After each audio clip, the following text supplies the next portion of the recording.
AI has not, at this point, advanced to a stage where it can just be allowed to run amok by itself. You have to not only create the system and the workflow, you have to create the oversight, and these systems can either help people or they can harm people.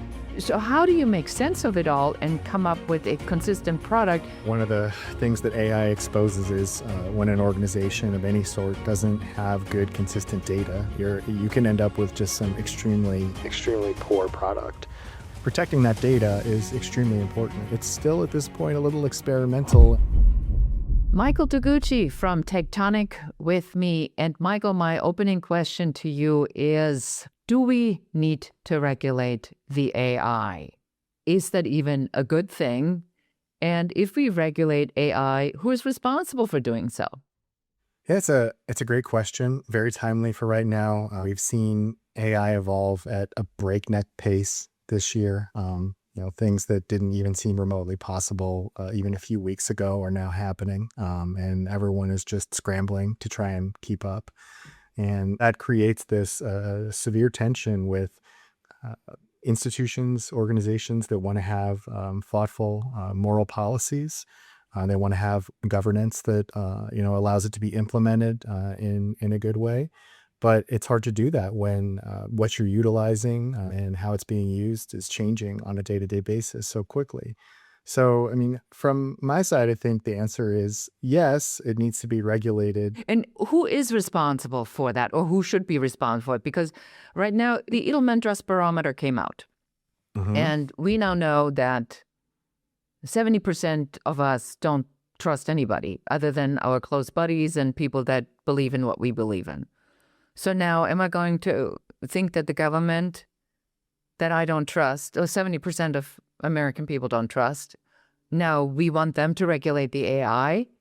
Who could even regulate AI? And what does it mean to regulate AI? Maybe we should start there. Yeah, from my perspective, you're looking at shared responsibility for something this large that impacts so many people. As a Alexis de Tocqueville type person from my policy background, I do believe strongly in self-regulation and that concept. And so the companies that own these properties that are selling, whether it's OpenAI or Claude and those kinds of things, like you need the folks that are building and selling these things to have some responsibility in the process, to the extent that they are putting down some guardrails for their own tools and their own products. You mentioned the government. Obviously, you're right. We live in a time where people, and somewhat reasonably so, don't have a lot of faith and trust in the government to be able to equitably implement things like regulatory regimes for big things. But I think there has to be a role in the same way that you have over the years when industries get too large and they're too big to fail and they're impacting too much. You have to have some government presence. That's the only way to have some level of standardization and uniformity. Otherwise, in the United States, you would have, 50 different states with 50 different sets of policies that it would be impossible to It would be follow. disastrous. Yes. It'd be disastrous. So yes. you need to have the government to have at least that top level role. They need to have the ability to, if there are violations of the regulations, they need to be able to enforce those. And so I do think there is a place for the government. So if you have companies at least providing some level of self-regulation, you have the government providing their guardrails. Whereas the missing piece of that puzzle is the companies and the people themselves. That they're the ones that are closest to the problem. They're the ones that are choosing which AI tools they're utilizing. And they're the ones that are building systems. And these systems can either help people or they can harm people.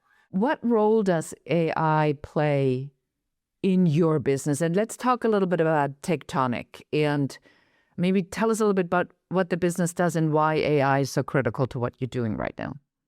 Yeah, Tectonic is a strategy and transformation company. We work with mission-driven organizations, some of the largest associations and companies, as well as higher ed, like Stanford and University of California. We work across the spectrum, and we help groups with their digital transformation. We help groups with technology and security and help desk, but we also help them with our Orchestrate platform, which is for application systems, workflow automation, business processes. And I oversee that part of the business in which we do things like create scholarship systems to provide educational opportunities, to provide services for disability centers in higher education, allowing equitable access to resources for students with disabilities.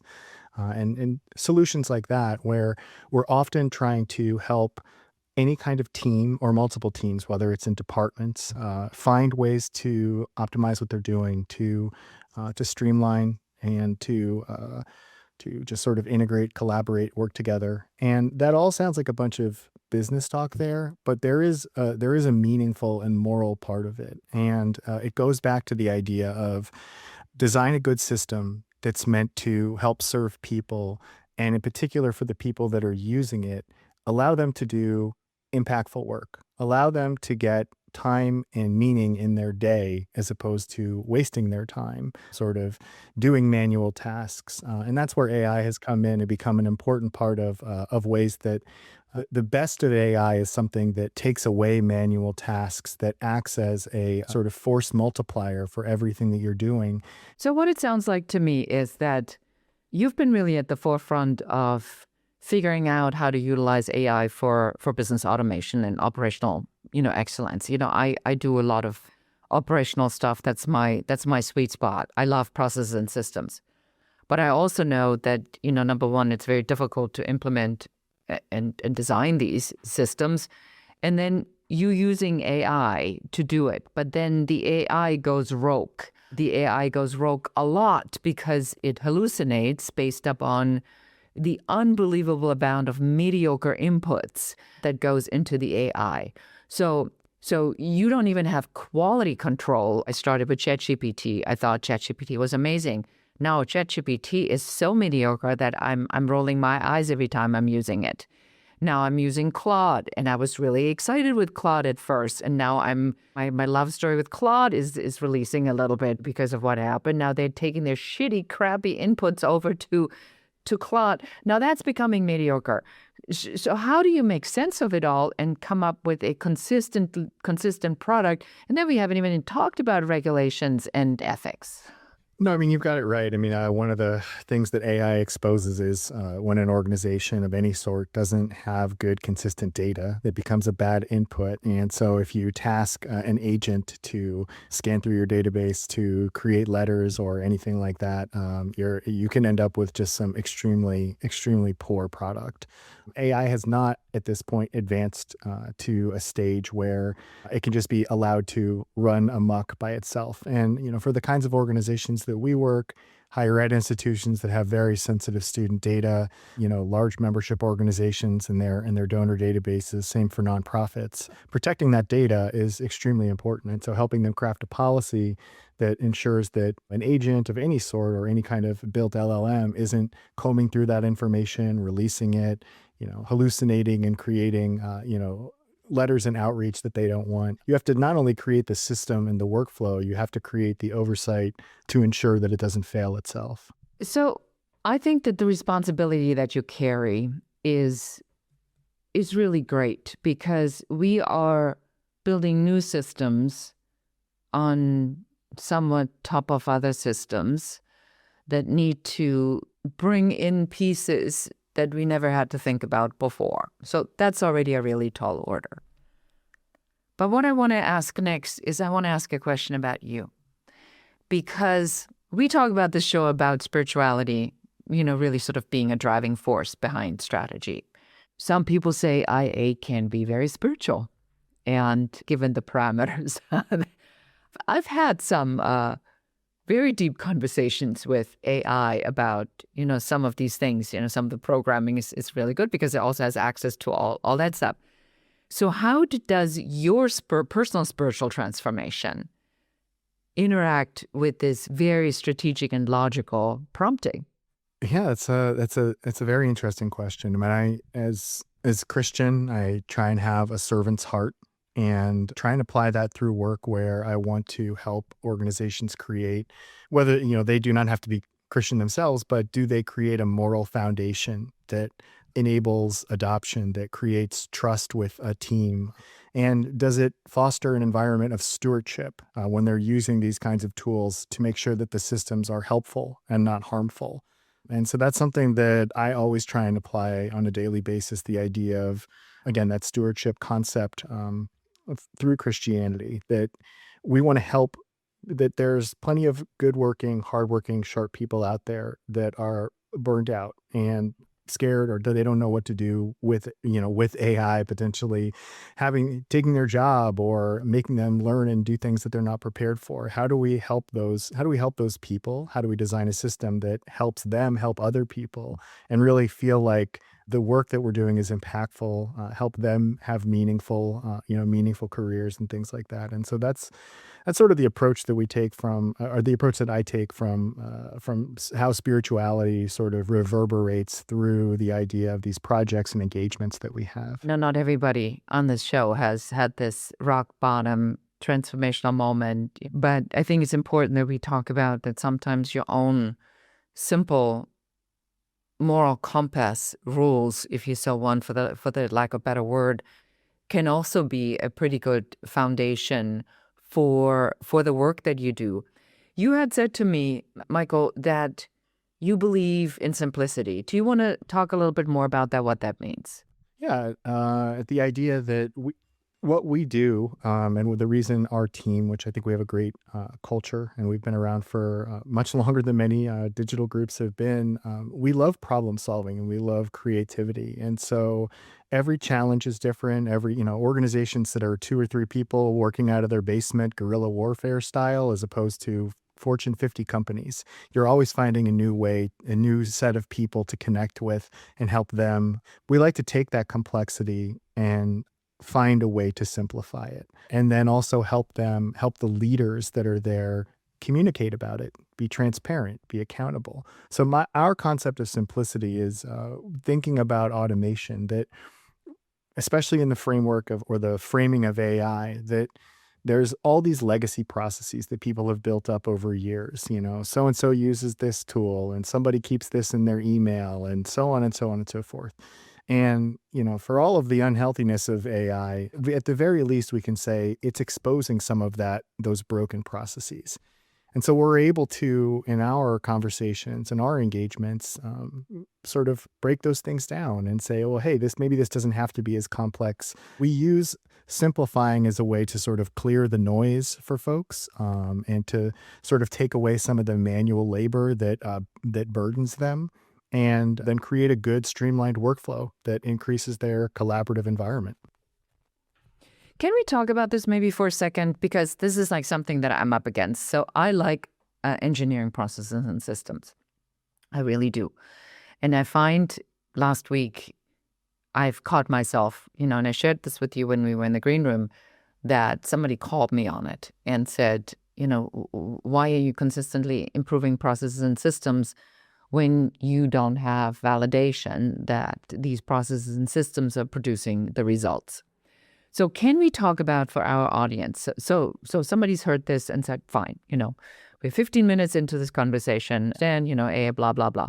Well, what's it going to do for me? I'm a small business owner. I'm not a big institution. I need to figure out how I'm going to make AI work for me.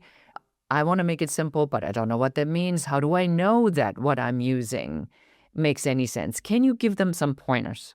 Yeah, I want to give them 2 pieces of potentially conflicting advice. So it's always fun to start out that way.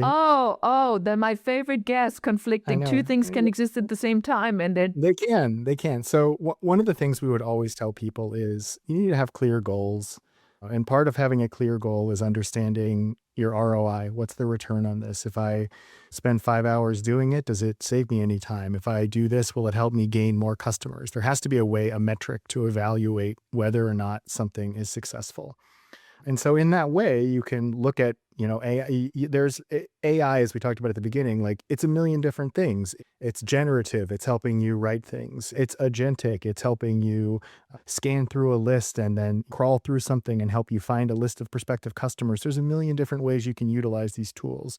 So, but instead of getting overwhelmed with it, you have to pick the places where if you're a small business owner, where are the places where you think you need automation? Where are you spending more time on manual tasks than you wish to? Where are the areas where, customers or revenues are not meeting the expectations? And that's where you should be investing your time to figure out where AI can help you. So that's sort of the first piece. I tell you what comes to mind. Follow up, Yeah. follow up, follow-up. How do we utilize AI for follow-up? Now that I have you here, I'm going to put you straight on the spot because that's the number one thing. Everybody says they need more clients. They need more people to come in. They need more revenue, but they don't get to the follow-up because they have all these other really busy, important things to do. How do we do that? Where do we start? Well, let's say you had a HubSpot, Salesforce, any sort of database, or even if it's just your email, if you want to let Claude Cowork go crazy within your own email, it should be doing things like creating tasks for you. Oh, hey, Mike sent you a message a week ago. You haven't responded. So that's the kind of thing that can create reminders, create tasks for you. It can also write the follow-up for you if you want, and then you can do oversight of the message. If you start thinking about how to scale that, and I mentioned HubSpot or Salesforce or a tool like that, it can start creating things like, oh, hey, if somebody has clicked through on my email twice, but they haven't filled out my form or scheduled a demo or contacted me, then I can automate some type of response for them to create a follow-up, say, hey, I noticed that you were interested. Or you can get really a little bit even more detailed. Let's have write a program that follows that. Oh, hey, I looked at Mike on LinkedIn. It seems like he was doing this. Let me personalize or hyper personalize my follow-up to mention something that he's writing about or talking about to see if that I can gain his interest that way. So I think there are some very easy use cases. I mean, when I say easy, there are applicable use cases for creating follow-ups both for the smallest, most individual level within your email, in terms of integrations with your CRM or marketing tools, and you can be off to the races in terms of taking some of that follow-up off your plate. So I actually tried to do that. So I'm going to tell you exactly what I did. So I went to Claude and I said, okay, so here are all the things. And Claude and we got along great. And we had this really great way on how to do my email. And then I just said, do you even have the capacity to do it? And then it says, no, I can't.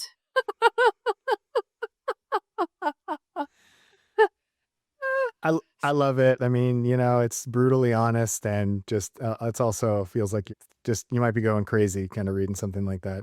Yeah, I think to create what I'm the example I was talking about, you have to be able to create your own agent, sort of outside the framework of something like Claude.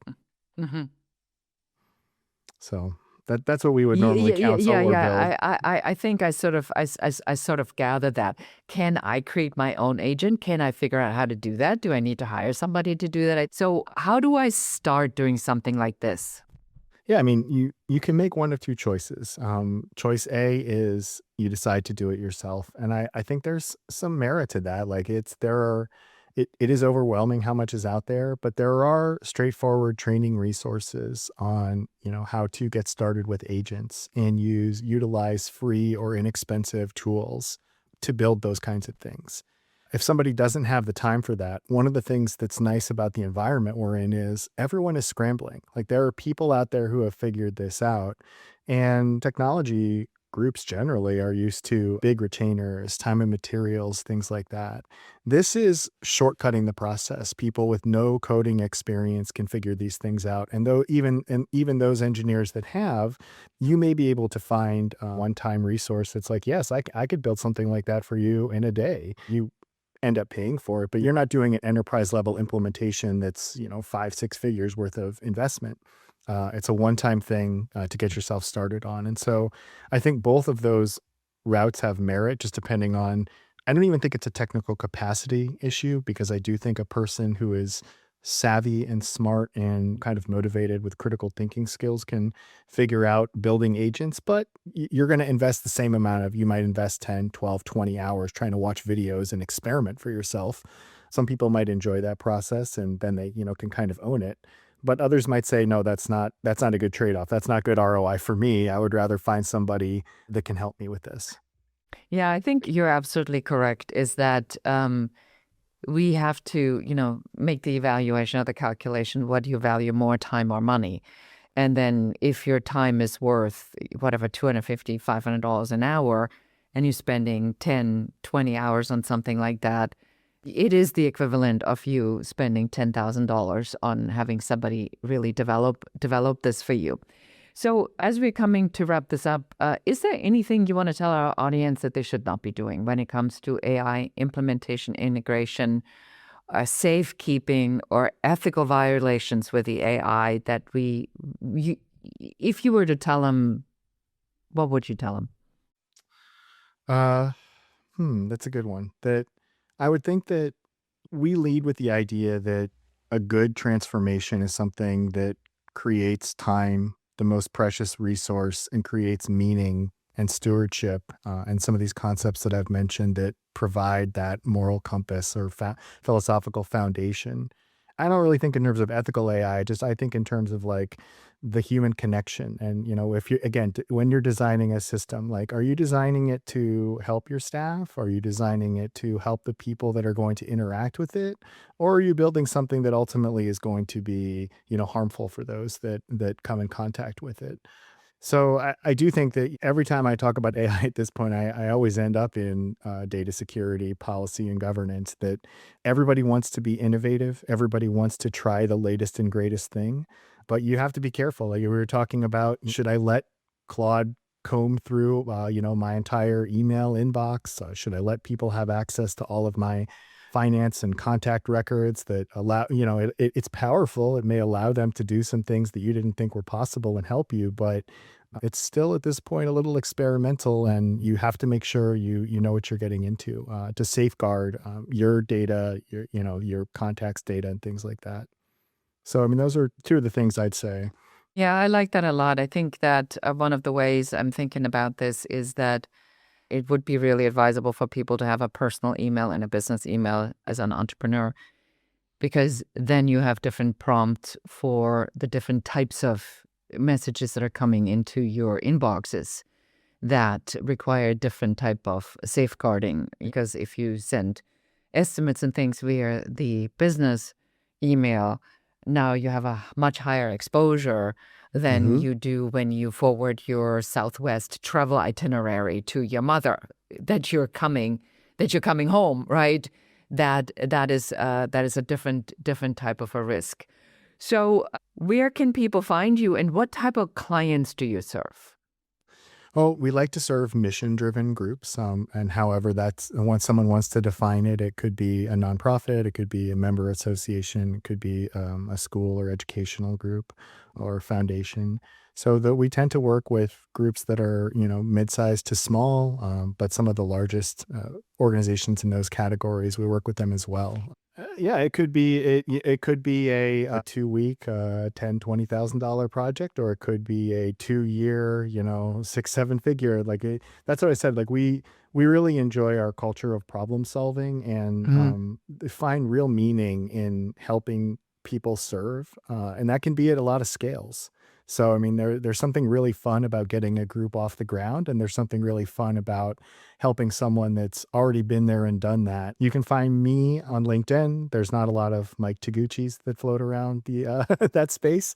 And our website is teamtectonic.com, where you can find out about our AI services, our Orchestrate platform. We do amazing marketing and branding as well, and have IT security. So, yeah, those would be the two places. Beautiful. Excellent. Well, thank you so much, Mike, for being on the show today. I really enjoyed talking to you. My favorite language, tech language. Well, thank you so much. It's a pleasure to be on here, and look forward to talking to you at some point. Thank you so much. And that is it for us for today. Please take really a close listen to some of the things we talked about here about AI. It is still a little bit like the Wild West, so you must safeguard your information and what you put out there at all times. And if you have any need in assistance in having your AI project come to fruition, please do reach out to Mike. And if you can think of anybody who can benefit from this episode, please forward them the show. And I thank you. I appreciate you. I thank you for your time and for your trust. And until next time, and goodbye. That's it for this episode of the Business Growth Architect Show, Founders of the Future. If you're done playing small and ready to build the future on your terms, subscribe, share, and help us reach more trailblazers like you. And if you're serious about creating, growing, and scaling a business that's aligned with who you are, schedule your Uncovery session at uncoverysession.com. Lead with vision. Move with purpose. create your future.